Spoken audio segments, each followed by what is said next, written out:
नमस्कार मित्रों, राधे राधे। स्वागत है आप सभी का श्रीमद् भागवत के इस 9वें अध्याय में। बंधुओं, हम लोगों ने पहले भागवत महात्म्य के 6 अध्याय पढ़ चुके हैं और श्रीमद् भागवत के प्रथम स्कंध का 8 अध्याय भी हम लोग पूर्ण कर चुके हैं। आज 9वें अध्याय में हम लोग महाराज युधिष्ठिर आदि पांडु पुत्रों का भीष्म पितामह के पास जाना और गंगा पुत्र भीष्म के द्वारा पुष्पिताग्रा छंद में भगवान श्री कृष्ण की स्तुति का गान करते हुए भीष्म जी के प्राण त्याग की कथा को श्रवण करेंगे। ओम नमो भगवते वासुदेवाय।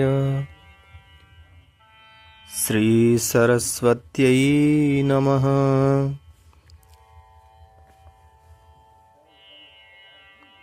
अथ नवमोऽध्यायः। सूत उवाच। इति भीतः प्रजादोहात् सर्वधर्मविवित्सया ततो विनशनं प्रागाद् यत्र देवव्रतोपतत् तदा ते भ्रातरः सर्वे सदश्वैः स्वर्णभूषितैः अन्वगच्छन् रथैर्विप्रा व्यासधौम्यादयस्तथा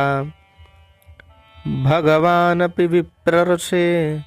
रथेन स धनञ्जयः सतैर्व्यरोचत नृपः कुबेर इव गुह्यकैः दृष्ट्वा निपतितं भूमौ दिवसश्च्युतमिवामरम् प्रणेमुः पाण्डवा भीष्मं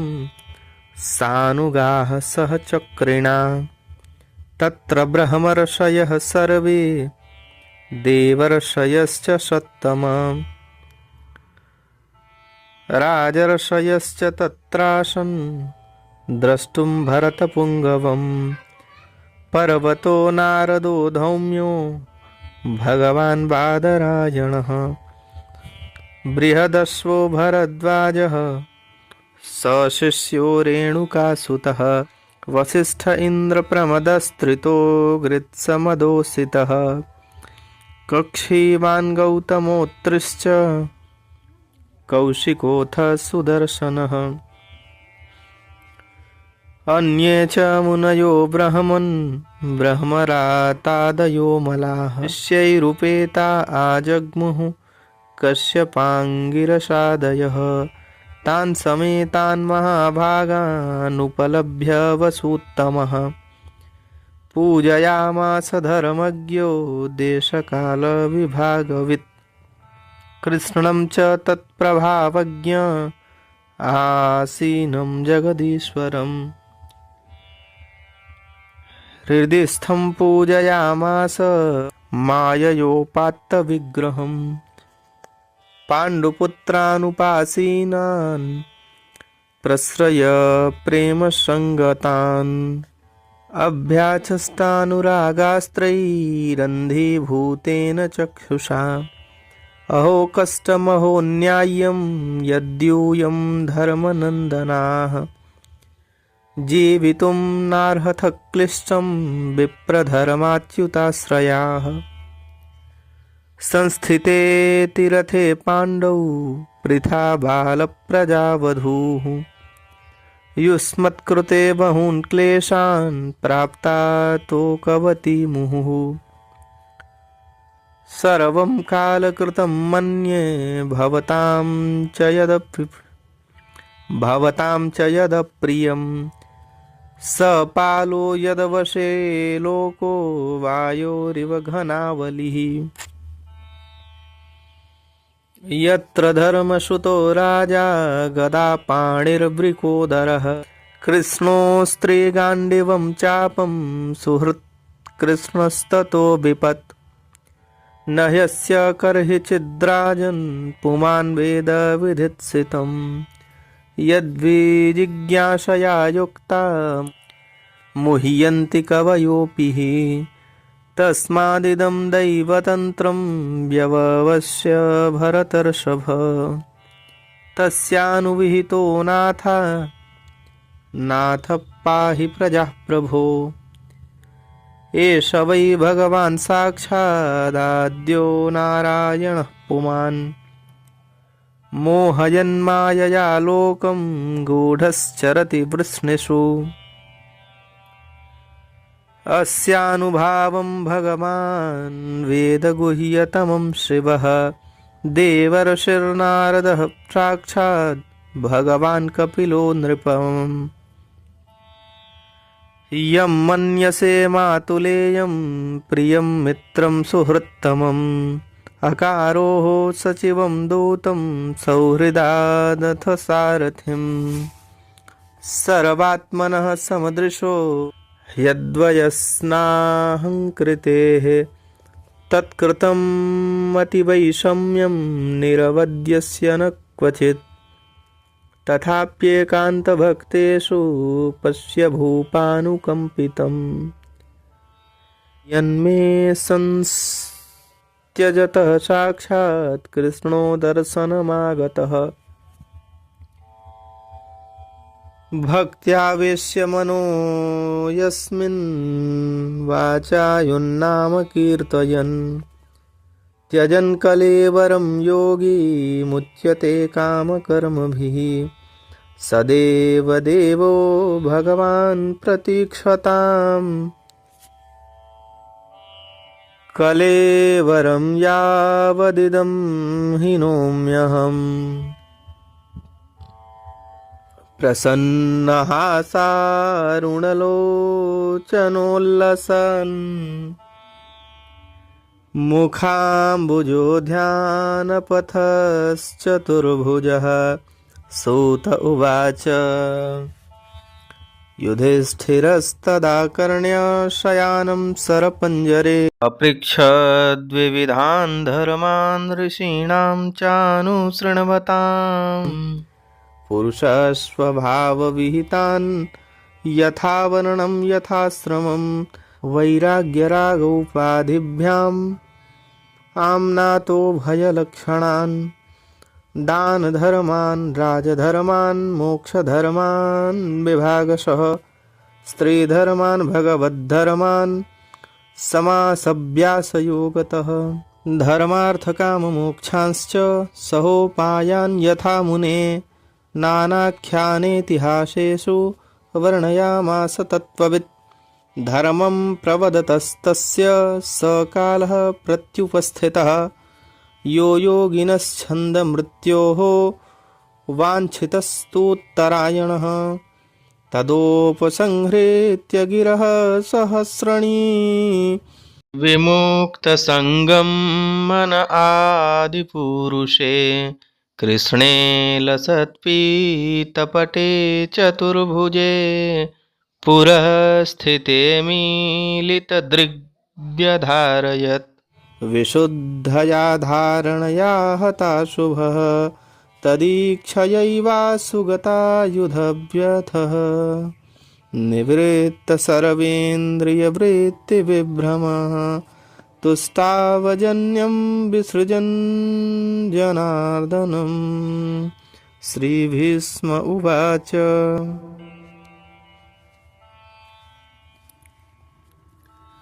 इति मतिरुपकल्पिता वितृष्णा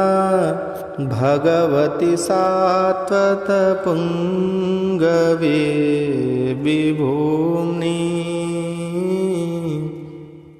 स्वसुखमुपगते क्वचिद् विहर्तुं प्रकृतिमुपेयुषि यद्भवप्रवाहः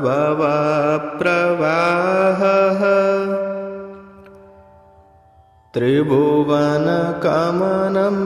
तमालवर्णं रविकरगौरवराम्बरं दधाने वपुरलककुलावृताननाब्जं विजयसखेरतिरस्तु मे नवद्या योधितुरगरजो विधूम्रविश्वक कचलुलितक्रमवार्यलङ्कृतास्ये मम निशितशरैर्विभिद्यमान त्वचि विलसत्कवचेस्तु कृष्णयात्मा सपदि सखिवचो निशम्य मध्ये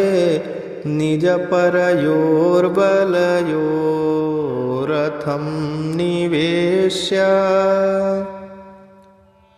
स्थितवती परसैनिकायुरक्ष्णा हृतवती पार्थसखे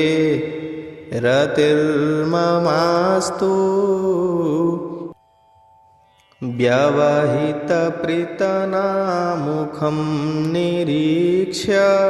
स्वजनवधाद्विमुखस्य दोषबुद्ध्या कुमतिमहरदात्मविद्ययाय श्चरणरतिः परमस्य तस्य मेस्तु स्वनिगममपहाय मत्प्रतिज्ञा मृतमधिकर्तुमवप्लुतो रथस्थः धृतरथचरणोऽभ्ययाच्चलद्गुर्हरिर्वहन्तुमिभं गतोत्तरीयः क्षितिविशिखहतो विशीर्णदंसः क्षतजपरिप्लुत आततायिनो मे प्रसभमभिषसारमद्वधार्थं सभवतु मे भगवान् गतिर्मुकुन्द विजयरथकुटुम्ब आत्ततोत्रे धृतहयरश्मिनि तत्श्रिये क्षणीये भगवतिरतिरस्तु मे मुमूर्षोर्यमिह निरीक्ष्य हता गताः स्वरूपम् ललितगतिविलासवल्गुहास प्रणयनिरीक्षणकल्पितोरुमानः कृतमनुकृतवत्य उन्मदान्धः प्रकृतिमगन् किल यस्य गोपवध्वः मुनिगणनृपवर्यसङ्कुलेन्तः सदसि युधिष्ठिरराजसूय येषाम् अर्हणमुपपेद ईक्षणीयो मम दृशिगोचर येषया विरात्मा तमिममहमजं शरीरभाजां हृदि हृदि धिष्ठितमात्मकल्पितानां प्रतिदृशमिव नैकधार्कमेकं समधिगतोऽस्मि विधूतभेदमोहः।